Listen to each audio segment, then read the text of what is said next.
To attempt an understanding of Muad'Dib without understanding his mortal enemies, the Harkonnens, is to attempt seeing truth without knowing falsehood. It is the attempt to see the light without knowing darkness. It cannot be. From Manual of Muad'Dib by Princess Erlin. It was a relief globe of a world, partly in shadow, spinning under the impetus of a fat hand that glittered with rings. The globe sat on a freeform stand at one wall of a windowless room whose other walls presented a patchwork of multicolored scrolls, film books, tape, and reel. Light glowed in the room from golden balls hanging in mobile dispenser fields, and ellipsoid desks with the top of jade-pink petrified clock wood stood at the center of the room.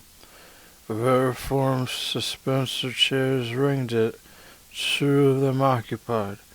In one sat a dark-haired youth of about 16 years, round of face with sullen eyes. The other held a slender, short man with effeminate face. Both youth and man stared at the globe, and the man, half hidden in shadows, spinned it. A chuckle sounded beside the globe. A basso voice rumbled out of the chuckle. "There it is, Peter. The biggest man-trap in all history." And the Duke's headed into its jaws.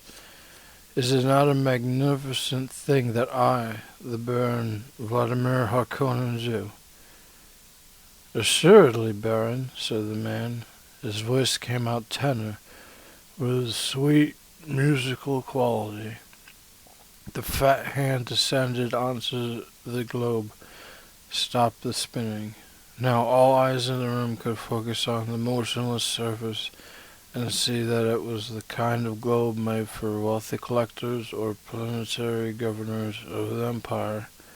It had the stamp of imperial handicraft about it. Latitude and longitude lines were laden with hair-fine platinum wires. The polar caps were insets of the finest cloud-milk diamonds. The fat hand moved, tracing details on the surface. "I invite you to observe," the vassal voice rumbled. "Observe closely, Peter, and you too, Feyd-Rautha, my darling. From 60 degrees north to 70 degrees south, these exquisite ripples. Their coloring, does it not remind you of sweet caramels? And nowhere do you see blue of lakes or rivers or seas, and these lovely polar caps, so small. Could anyone mistake this place?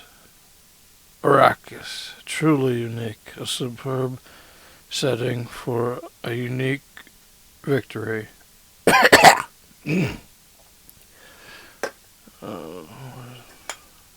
What the fuck is my beer?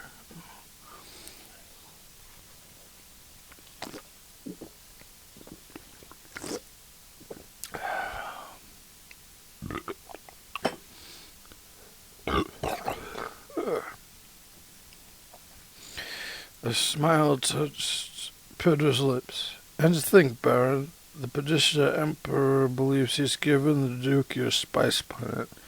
How poignant." "That's an nonsensical statement," the Baron rumbled.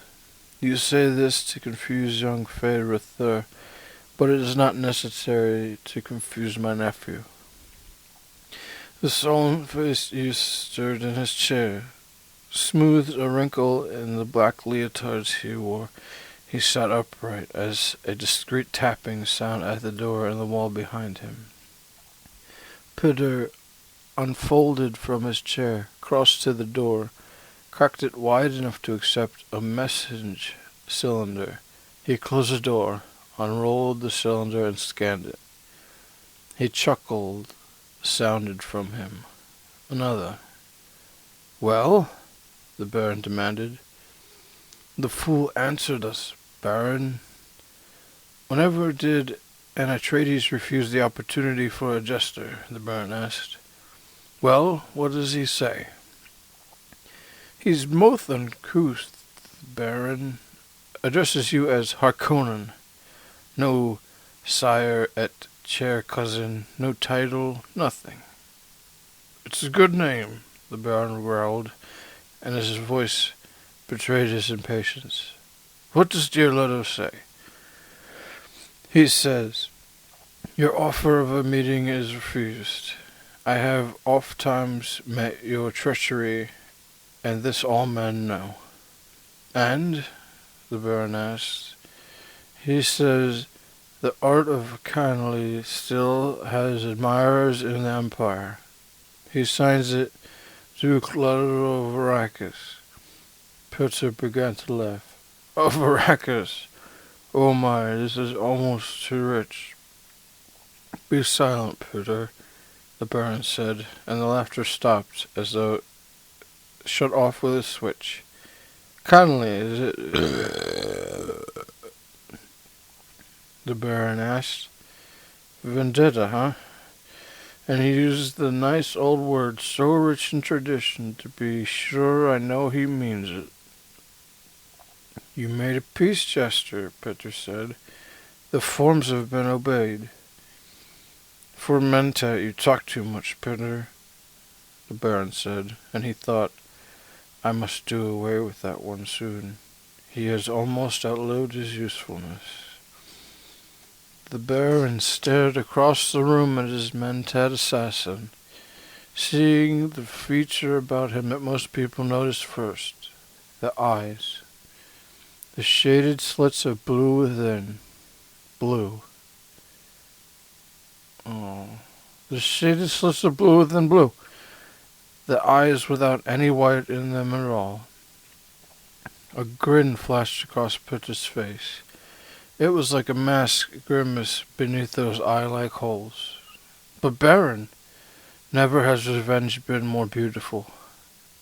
It is to see a plan of the most exquisite treachery, to make Leto exchange Caladan for Dune, and without alternative because the Emperor orders it. How waggish of you. In a cold voice the Baron said, You have a flux of the mouth, Peter. But I am happy, my Baron, whereas you are touched by jealousy. Peter! Aha, Baron, it is not regrettable you are unable to devise this delicious scheme by yourself. Some day I will have you strangled, Peter. Of certainty, Baron, infinite. But a kind act is never lost, eh? Have you been chewing Verite or Scimitar, Peter? Truth without fear surprises the Baron, Peter said. His face drew down to a caricature of a frowning mask. Ha! But you see, Baron, I know as a Mentat when you will send the executioner. You will hold back just so long as I am useful. To move sooner would be wasteful, and I'm yet of much use. I know what it is you learned from the lovely Dune planet. Waste not. True, Baron? The Baron continued to stare at Peter. Rautha squirmed in his chair. These wrangling fools, he thought. My uncle cannot talk to his Mentat without arguing. Do they think I have nothing to do except listen to their arguments?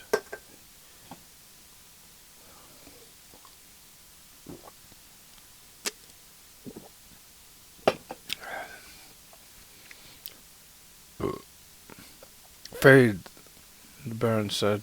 I told you to listen and learn when I invited you in here. Are you learning? Yes, uncle. The voice was carefully subservient.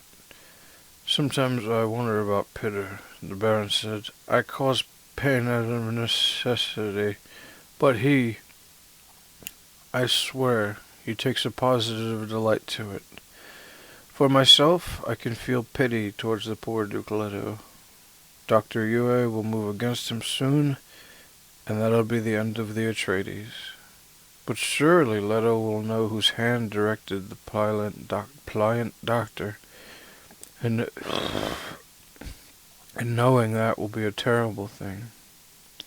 Then why haven't you directed the doctor to slip a kinjal between his ribs quietly and efficiently? Peter asked. You talk of pity, but the Duke must know when I encompass his doom, the Baron said. And the other great houses must learn of it. The knowledge will give them pause. I gain a bit more room to maneuver.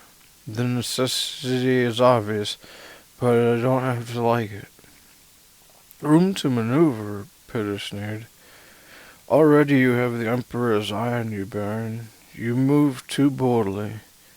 One day the Emperor will send a legion or two of his Sardaukar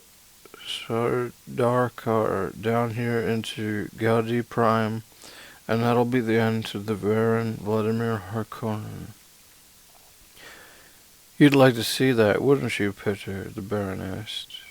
You'd enjoy seeing the core of Sardaukar pillage through my city and sack this castle. You'd truly enjoy that. Does the Baron need to ask? Peter whispered. You should have been a Bashar of the Corps, the Baron said. You're too interested in blood and pain. Perhaps I was too quick with my promise of the spoils of Arrakis. Peter took 5 curiously menacing steps into the room, stopped directly behind Fedritha. There was a tight air of tension in the room, and the youth looked up at Peter with a worried frown. Do not toy with Peter, Baron, Peter said. You promised me the Lady Jessica. You promised her to me. For what, Peter? The Baron said. For pain? Peter stared at him, dragging out the silence. Feyd-Rautha moved to suspend her chair to one side, said, Uncle, do I have to stay? You said you'd... My darling Feyd-Rautha grows impatient, the Baron said. He moved within the shadows beside the globe. Patience, Feyd. And he turned his attention back to the Mentat. What of the Dukeling, the child Paul, my dear Peter?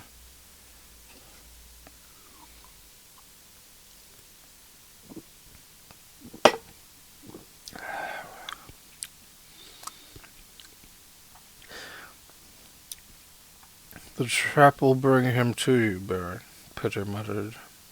That's not my question, the Baron said. You'll recall that you predicted the Bene Gesserit witch would bear a daughter to the Duke.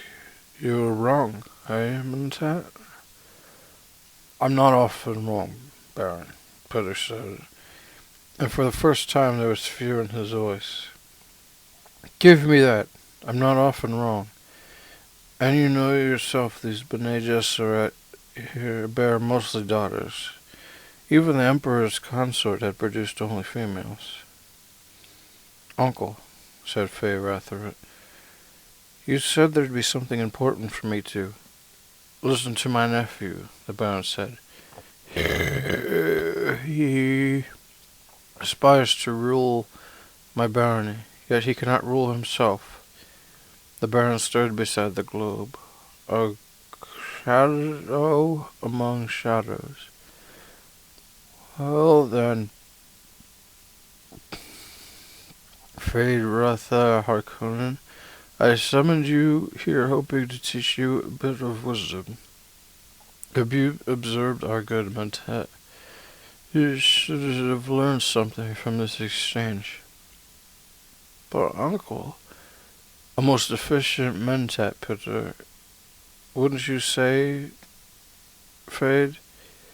Yes, indeed, but he consumes too much spice, eats it like candy. Look at his eyes. He might have come directly from the arcane labor pool.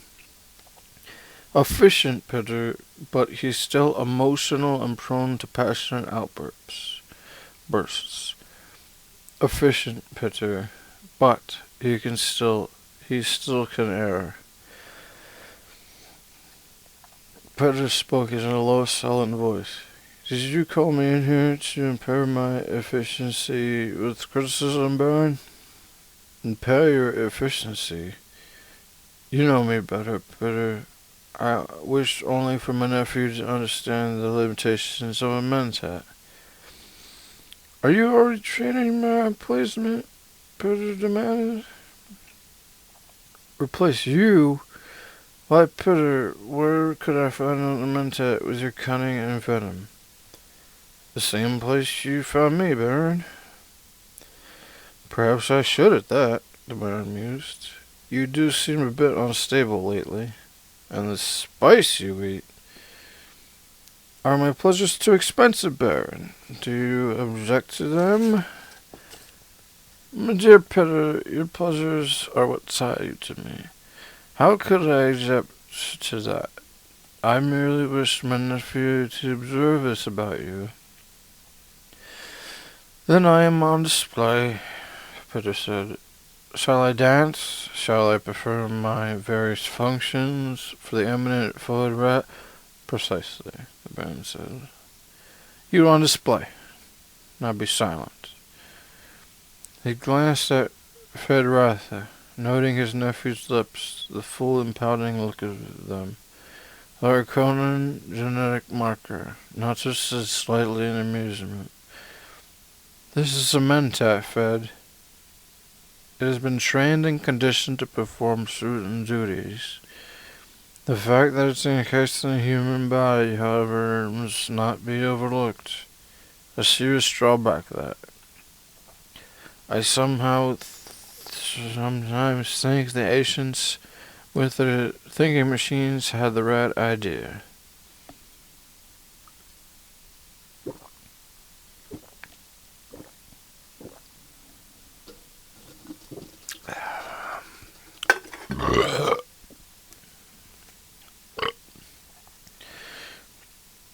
They were toys compared to me, Peter snarled. You yourself, Baron, could outperform those machines. Perhaps, the Baron said. Ah, well. He took a deep breath, belched, just like me. Now, Peter, outline for me, my nephew, the salient features of our campaign against the House of Atreides. Function as a mentat for us, if you please.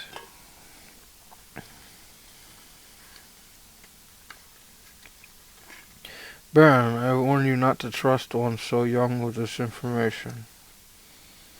My observations of obvious judges this, the Baron said. I'll give you an order, mentat. Perform one of your various functions. So be it, Peter said. He straightened, assuming an odd attitude of dignity, as though it were another mask, but this time clothing his entire body. In a few days' standard, the entire household of the Duke Leto will embark on a spacing guild liner for Arrakis. The guild will deposit them at the city of Arrakeen, rather than at our city of Carthage. The Duke's mentat, Thulfur Hawat, will have concluded rightly that Arrakeen is easier to defend.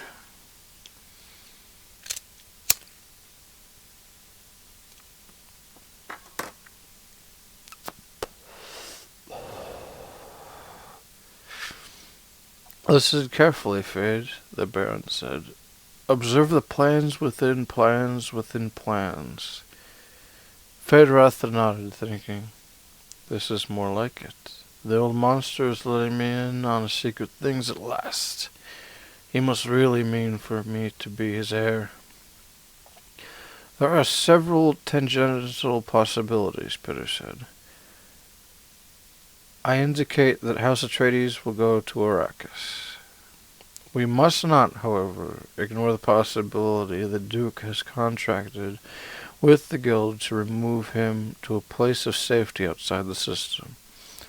Others in like circumstances have become renegade houses, taking family atomics and shields and fleeing beyond the Imperium.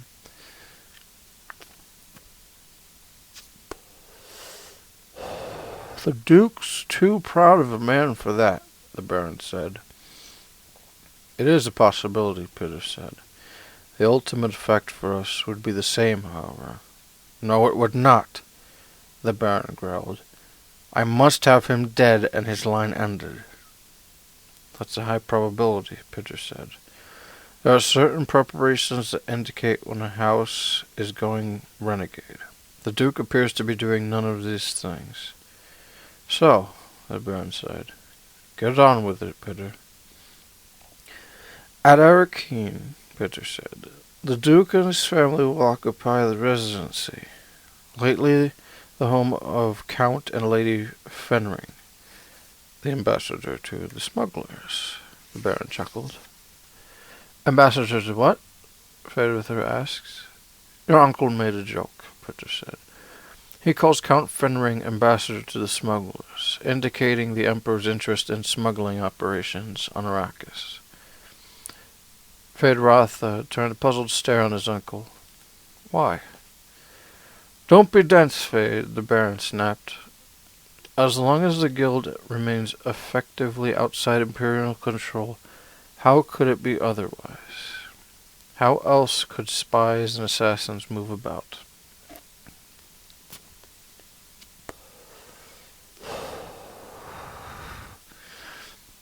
Feyd-Rautha's mouth made a soundless oh, oh, oh, oh, oh. We've arranged diversions at the Residency, Peter said. There'll be an attempt on the life of the Atreides heir, an attempt which could succeed. Peter, the Baron mumbled, I indicated accidents can happen, Peter said, and an attempt must appear valid. Ah, but the lad has such a sweet young body, the Baron said. Ew. Of course he's potentially more dangerous than the father, with that witch mother training him. A cursed woman. Ah, well. Please continue, Peter.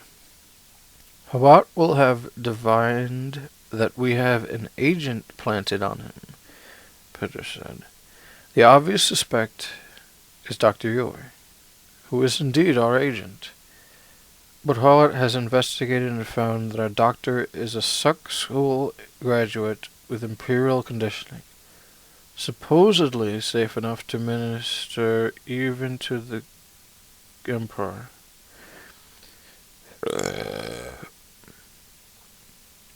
I'm sorry, I just ate some noodles and then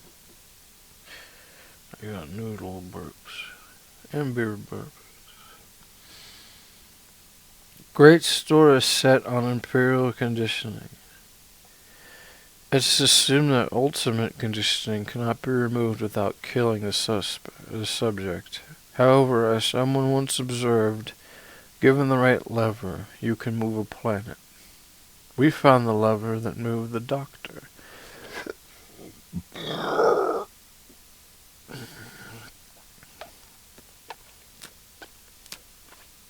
Stupid fucking fireproof cigarette, motherfucker.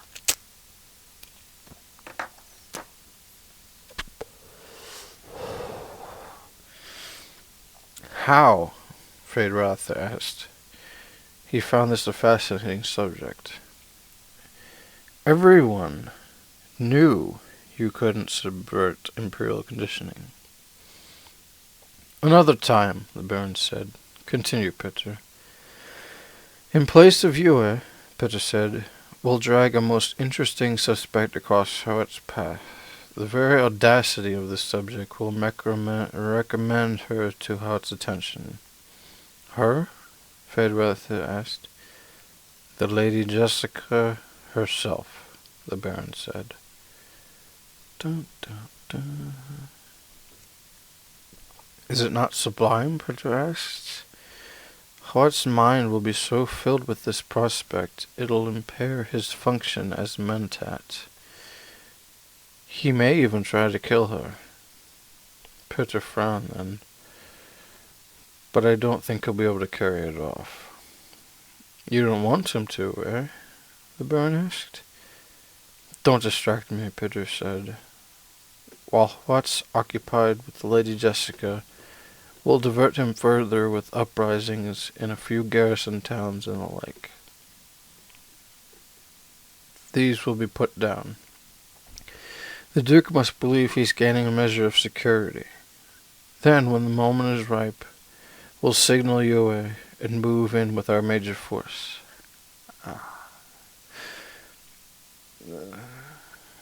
Go ahead, tell him of all of it, the Baron said.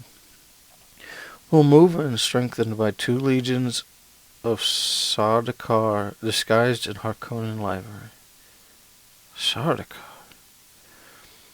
Fairweather breathed, his mind focused on the dread Imperial troops, the killers without mercy, the soldier fanatics of the Padishah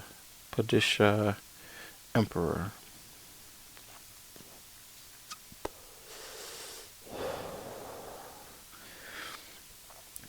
You see how I trust you, Faye, the Baron said. No hint of this must ever reach another great house, else the Lannistrad might unite against the Imperial House, and there'd be chaos. The main point, Peter said, is this. Since House Harkonnen is being used to do the Imperial dirty work, we've gained a true advantage.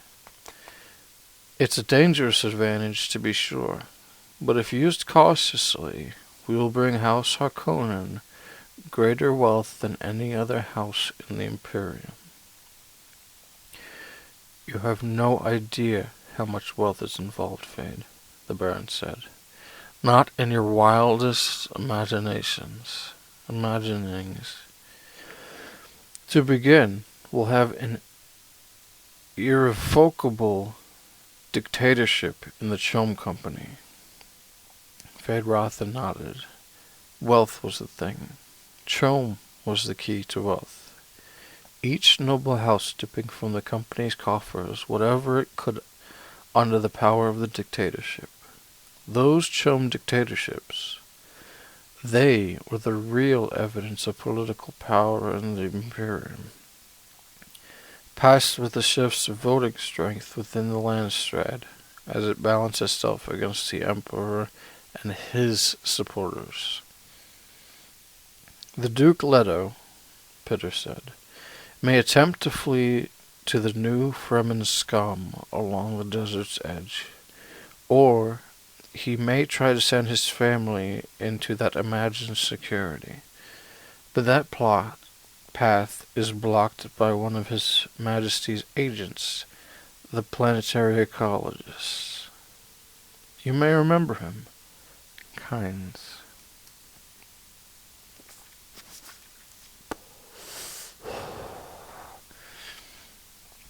Fade remembers him, the Baron said. Get on with it. You did not drool very prettily, Baron, Peter said. Get on with it. I command you, the Baron roared. Peter shrugged.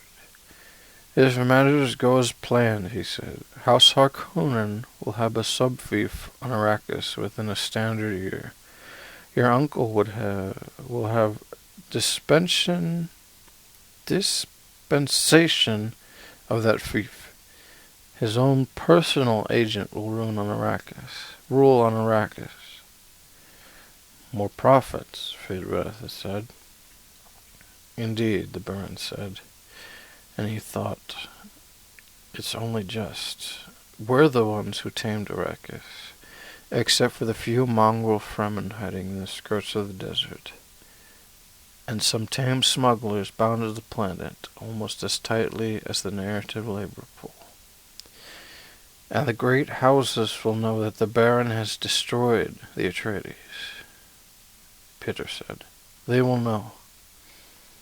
They will know, the Baron breathed.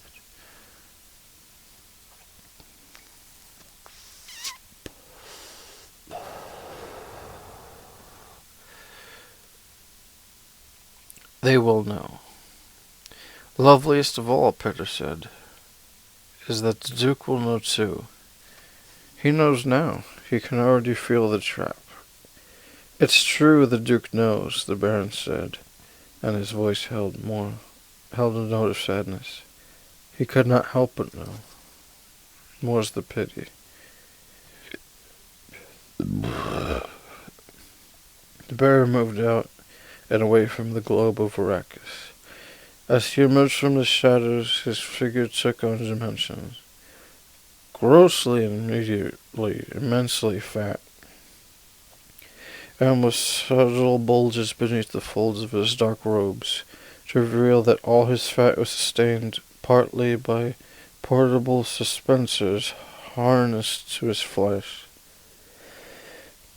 He might weigh 200 standard kilos in actuality, but his feet would carry no more than 50 of them. I am hungry, the Baron rumbled, and he rubbed his protruding lips with a Baroness hand, stared down at Fedretha through fat and full eyes. Sinful food, my darling. We will eat before we retire.